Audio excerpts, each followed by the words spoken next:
चुनाव को लेकर बयान दिया गया था। उन्होंने कहा था कि उनकी पार्टी अकेले चुनाव लड़ने जा रही है, लेकिन अपने बयान से अब उन्होंने यू टर्न ले लिया है। संजय निषाद अब कह रहे हैं कि जो निषाद बाहुल्य सीटें हैं वहां पर उनकी पार्टी चुनाव लड़ेगी, लेकिन और जो सीटें हैं उन सीटों पर वो एनडीए के साथ मिलकर चुनाव लड़ेंगे। तो ये साफ हो गया है कि 2027 विधानसभा का चुनाव एनडीए के साथ ही संजय निषाद लड़ने जा रहे हैं। चुनाव को लेकर बयान दिया गया था। उन्होंने कहा था कि उनकी पार्टी अकेले चुनाव लड़ने जा रही है, लेकिन अपने बयान से अब उन्होंने यू टर्न ले लिया है।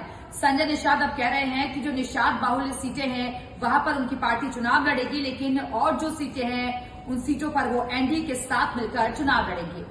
तो ये साफ हो गया है कि 2027 विधानसभा का चुनाव एनडीए के साथ ही संजय निषाद लड़ने जा रहे हैं। चुनाव को लेकर बयान दिया गया था। उन्होंने कहा था कि उनकी पार्टी अकेले चुनाव लड़ने जा रही है, लेकिन अपने बयान से अब उन्होंने यू टर्न ले लिया है।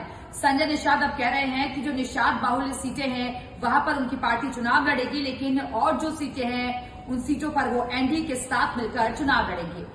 तो ये साफ हो गया है कि 2027 विधानसभा का चुनाव एनडीए के साथ ही संजय निषाद लड़ने जा रहे हैं। चुनाव को लेकर बयान दिया गया था। उन्होंने कहा था कि उनकी पार्टी अकेले चुनाव लड़ने जा रही है, लेकिन अपने बयान से अब उन्होंने यू टर्न ले लिया है।